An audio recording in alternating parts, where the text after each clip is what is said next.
As he entered the meeting, he checked his surroundings nervously. But the deal seemed to go off without a hitch. Still, Frank just couldn't shake the feeling something was off. Bro, on May when 23rd, that stuff happens, bro, don't try to shake it or figure it out. Just go. Get away. Yo, what it do, YouTube? It's your boy Key coming at y'all boys with a brand new video. And today, we finna go ahead and get into this one now. With that being said, I need y'all to like, comment, and subscribe. Get in the comment box. Tell me how y'all felt about this video. It's your boy Key, man. All links is in the description too, by the way. Go check out some of my other content. Follow me on Twitch. We finna go turn up on Twitch. And I think I'm gonna do Kick and Twitch at the same time. We're gonna see what happens. But that's nor here nor there. Check it out. I am the world best counterfeiter right now. No one better than me. It's me. Why don't you admit that? In February 2012, an undercover cop in Canada got a tip about buying a load of counterfeit money. Intrigued, he decides to make a purchase. What he doesn't know is that he's about to uncover the greatest one-man counterfeiting operation in history. And neither the police nor the US government had any clue that Frank would outmaneuver all of them.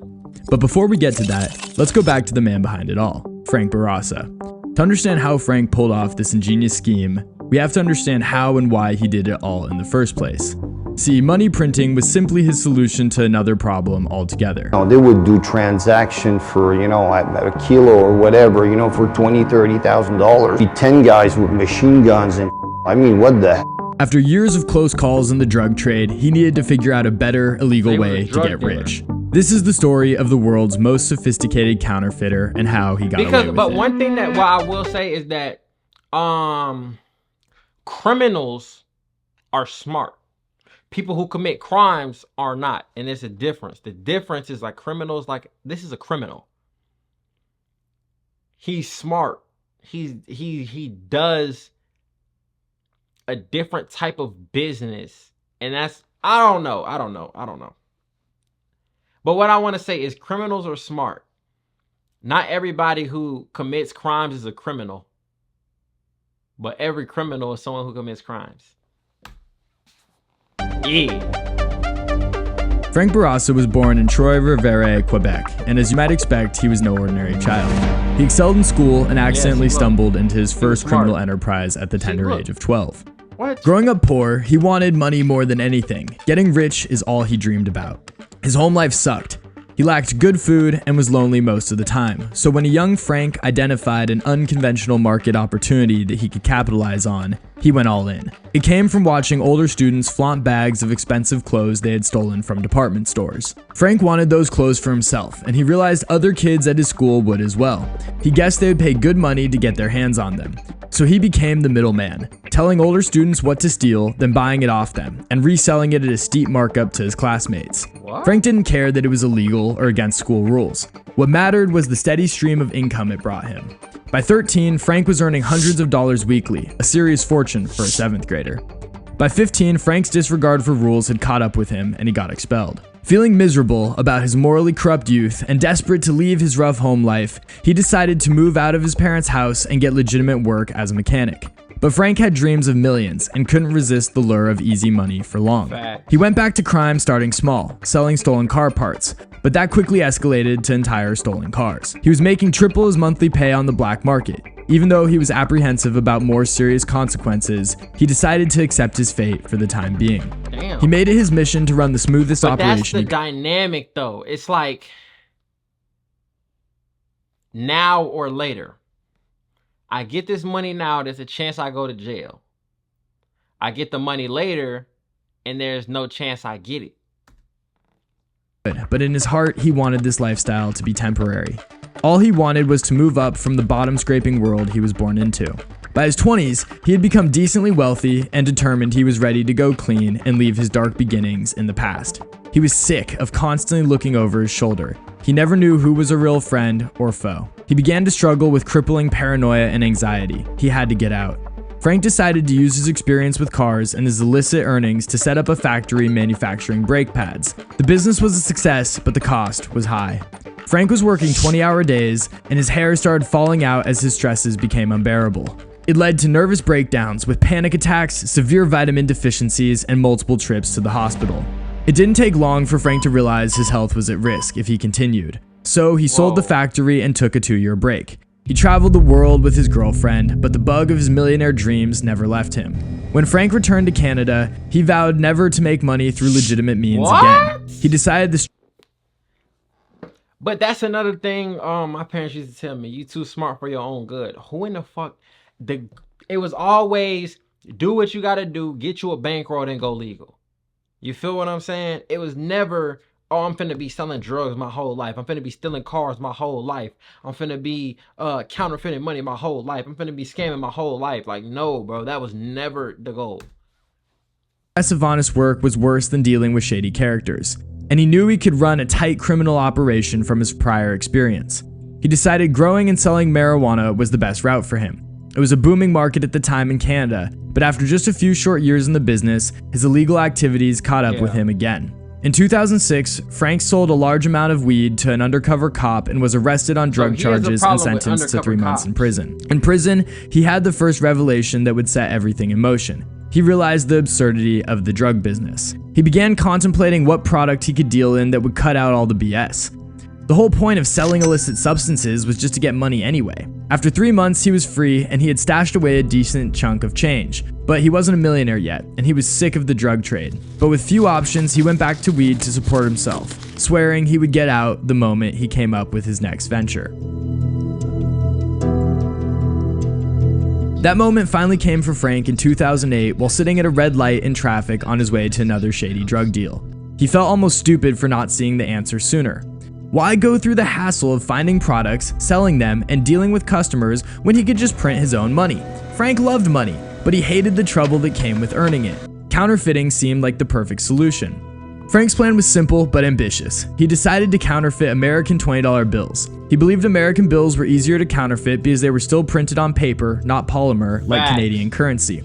Moreover, American currency was accepted worldwide, making it much easier to move, and 20s would cause less suspicion. But Frank had a problem. He knew absolutely nothing about counterfeiting money or printing. So he did what any criminal genius does in this era. He turned to the internet.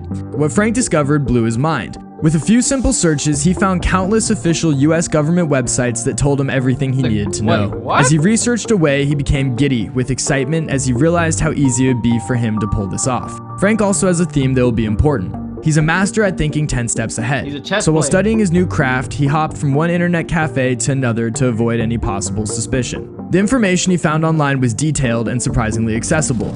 He learned that American banknotes were made of 75% cotton and 25% linen. He discovered the various security features.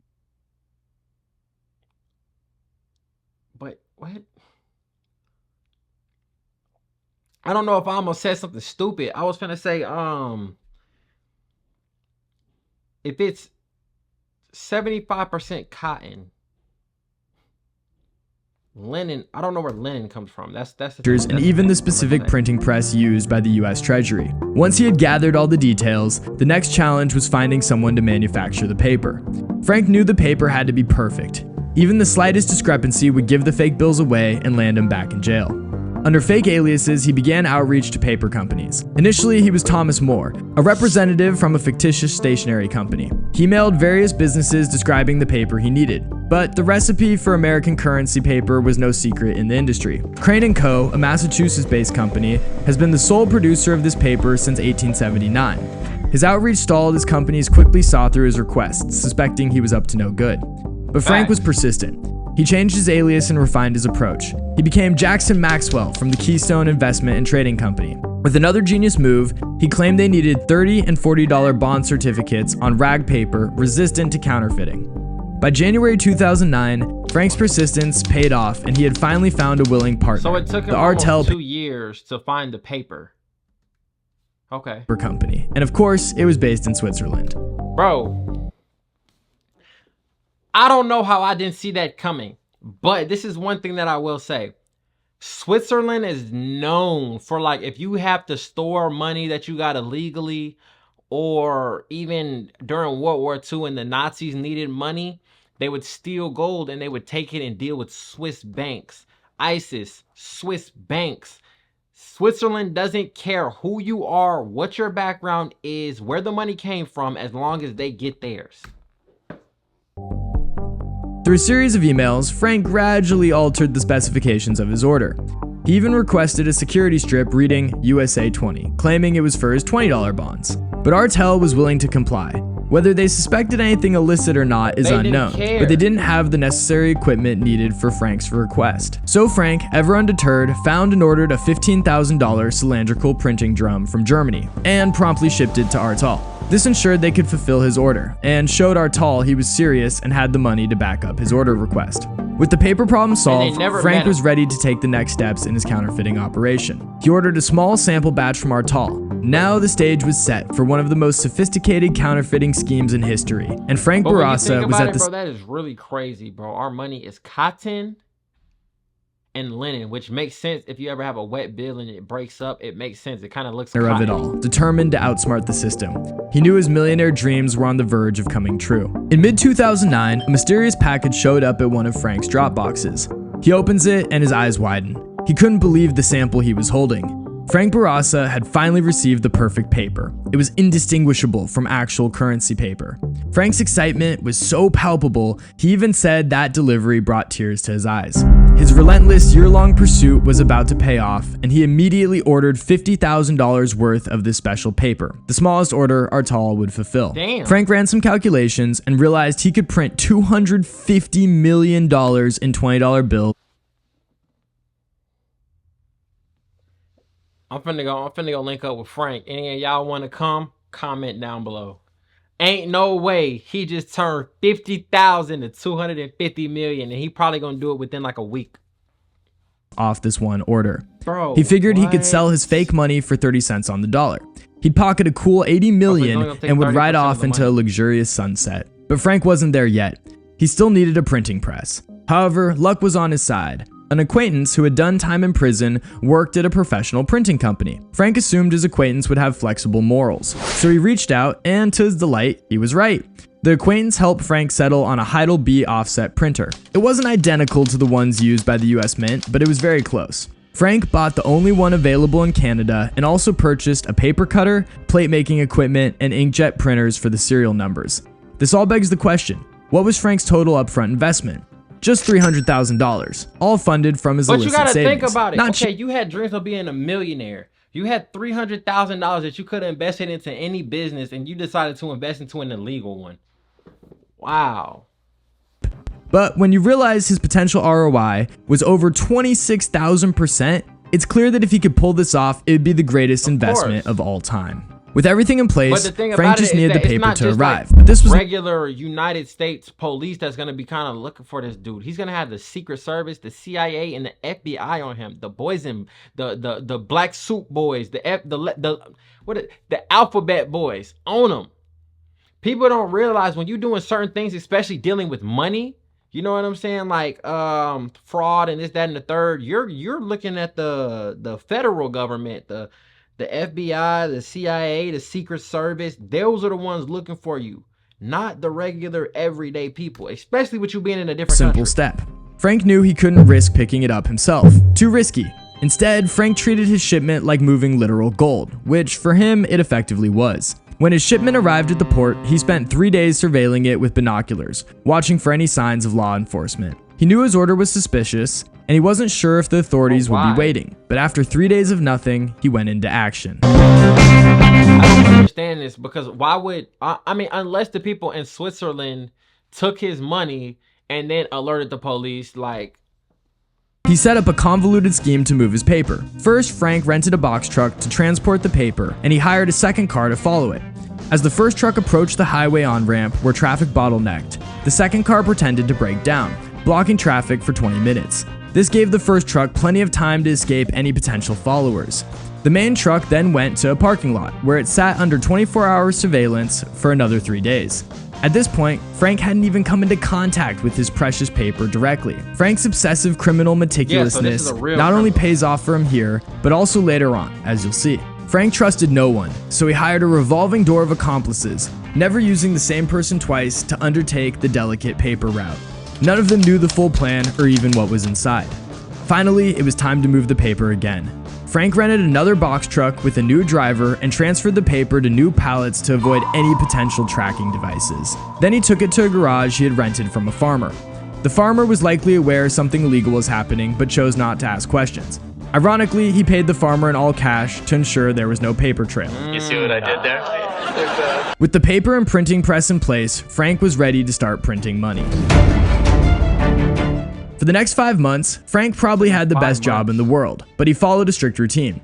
He tucked his girlfriend into bed, go to his rented farmhouse, and print money. By morning, he was back with breakfast, pretending nothing unusual was happening. His girlfriend had no clue whatsoever. The days were long, but more than worth it. After a few nights, he had amassed millions in stacks of $20 bills, and Frank realized he was rich. His dream had sort of come true, but he didn't start moving the money immediately. He wanted to print all of it first. This was a key piece of Frank's plan, as you'll soon see. By the end of the 5 months, now early 2010, he had approximately $250 million in counterfeit $20 bills. Frank needed buyers, so he reached out to an old criminal friend who tried contacting big-time drug dealers. Surprisingly, they weren't interested, but he couldn't understand why. Ominously, they all told him to be careful. Frank was bewildered. People committing severe crimes were telling him to be cautious? But classic Frank refused to give up. Eventually, he found 4 buyers. They were all importers and exporters planning to sell the money overseas. Initially, they ordered only $10,000 each, which frustrated Frank, but he understood their caution. However, once they saw the quality of the bills, they were hooked. Orders increased to 100,000, then $1 million at a time. It was a good start, but Frank needed more customers. He had $250 million to move after all, but only he knew the full amount. Sometime in February 2012, he was introduced to a local man named Eric Lefebvre, who dealt in stolen heavy equipment. Unbeknownst to Frank, Eric had been selling stolen trucks to an undercover cop for 2 years. If you're doing any type of crime in Canada, you're probably doing it with an undercover. And Eric still didn't know that. When Eric asked the undercover cop if he was interested in buying counterfeit money, the cop jumped at the chance. He ordered $100,000 off the bat, which Frank delivered personally. The cop was impressed with Why? It's like he broke the rules. Bro went straight to the quality and wanted more the next day. But Frank got a bad feeling. However, he was so determined to move his product quickly, he decided to go for it. When Frank and Eric showed up the next day, a helicopter was tailing Eric, but neither him nor Frank knew about it. Regardless, Frank couldn't shake a nagging anxiety, but didn't know why. Luckily for Frank, his instinct saved him. When he went to the meetup, instead of parking in the driveway, he backed his car into the garage. Helicopter surveillance lost sight of him and the transaction. As he entered the meeting, he checked his surroundings nervously. But the deal seemed to go off without a hitch. Still, Frank just couldn't shake the feeling something was off. Bro, on May 23rd, bro, don't try to shake it or figure it out. Just go. Get away. 12 at 5 a.m., his feelings were confirmed when the police pounded on Frank's door. His girlfriend, a school teacher, entirely unaware of his activities, was terrified. Frank opened the door, and he and his girlfriend were immediately handcuffed, and their house was thoroughly searched. The police found guns, counterfeit bill testing pens, marijuana, and nearly $1 million in counterfeit $20 bills. Only $1 million left. Law enforcement thought their arrest was a major victory, but they had no idea who they were dealing with, and Frank was about to show them. Frank and his girlfriend were taken into custody, but the true extent of his counterfeiting operation wasn't revealed. Even so, the authorities were amazed at the sophistication and scale of his operation. Frank's journey from a small-time middleman to a mastermind counterfeiter had come to an abrupt end, but Frank's story was far from over. Frank knew he was in trouble. The police had found a $1 million mountain of counterfeit money, along with plates and marijuana. It was a significant bust, and they thought they had him nailed. But Frank wasn't one to give up easily, and he had planned farther in advance than anyone realized. When the police brought Frank in for questioning, he initially stayed silent. He knew his girlfriend was innocent, but the police didn't, so they dragged her into the interrogation room as well. The police threatened to charge her and seize their home. Frank couldn't let that happen. So he confessed during questioning, but only to what they already knew about, which included the press, which they hadn't found. He protected her and took the fall. Frank had calculated this risk from the beginning. How? I get hit real hard, I get 6 or 7 years, he thought. In Canada, you do about 1/6 of the sentence. He figured he'd serve maybe 12 to 15 months. Manageable. He was sitting there feeling good about his overall position when a twist he hadn't foreseen entered the interrogation room. Amid the chaos of his arrest, Frank hadn't noticed the US Secret Service agents. As they entered the room, they nearly shattered his hopes and careful planning. They told Frank he was to be extradited to the United States. The penalties there were far harsher. They informed him he was looking at 3 separate charges, each carrying 20 years. 60 in total, which for a 42-year-old man such as himself was essentially a death sentence. Dejected, Frank asked them how long he'd realistically serve. The agent cited a similar case involving a Canadian who got 9 years and had recently died in jail. It was bleak. Frank's crimes were much worse, and they planned to punish him to the fullest extent. Frank's spirit sank as he was sent to prison without bail, awaiting extradition. But Frank had a good lawyer, and his lawyer came up with a very good plan. The police had seen Frank pull into the garage with the undercover cop, but they never saw him with the money. The lawyer argued the search warrant that the police used to break into Frank's house was unlawful, thereby making all their evidence and Frank's confession inadmissible in court. It wasn't a guaranteed win, but it was a solid argument that could be grounds for total dismissal. And this type of argument has lots of legal precedent. If it went through, it would also make the prosecution and the police look like morons, but it wouldn't absolve him from his US charges. How not? Before filing How not? Then that means you're basically taking me to court in another country for something that you have no evidence on. their motion for dismissal, Frank's lawyer negotiated with the authorities. If the Canadian government stopped the extradition, Frank's lawyer wouldn't file the motion. The prosecution had a tough decision. They didn't want to risk the case being thrown out altogether. Frank was willing to let the prosecution use their key evidence to avoid any chance of dying in an American prison. The offer paid off. The Canadian authorities decided letting a Canadian criminal escape Canadian justice just wasn't an option. Ultimately, genius legal maneuvering and a hit on the government's pride did its work. So the deal was struck. Frank was released on a $10,000 bail after just 6 weeks in jail. He now had his guarantee that he would not be sent to America, but Canadian justice would have its shot at him. Upon release, Frank went right to an honest job in construction to support himself. He felt constant paranoia. He knew he had eyes on him almost round the clock. And that's another thing that people won't tell you. They'll think that, oh, everything's good, this, that, and the third, but bro, they're never gonna tell you how they truly feel when them walls is closing in and they can feel it. Tailed by cars and his phone was tapped. He avoided talking about the counterfeiting operation and never returned to the farmer's garage. The authorities still wanted the Heidelberg printing press, but no legal action required Frank to give it to them yet. He kept a low profile and ensured no one knew what he was actually scheming. Negotiations continued, and in fall 2013, the Canadian prosecution made its final offer. Frank would plead guilty and get 3 years in prison, likely serving only 6 months. His lawyer urged him to take it. It was a good deal, but Frank shocked his attorney when he refused. To everyone's chagrin, Frank ran down the clock, so by December, patience ran thin. As the trial was about to begin, just days before, Frank made his next bold move. He asked his lawyer, "If I had $200 million in cash, could you do something with that?" The lawyer, flabbergasted, realized Frank was serious. At that moment, his attorney understood the true magnitude of his operation. Frank proposed a deal. He'd hand over $200 million in counterfeit money and the printing press in exchange for his freedom. He knew the prosecution couldn't ignore $200 million in counterfeit cash. If that money got out, it would be a disaster for the whole country. When his lawyer called the prosecution and explained, they agreed on the spot. Yet again, Frank had masterfully maneuvered himself to a point of maximum leverage. However, Frank wasn't free until the handoff of money and the press was complete.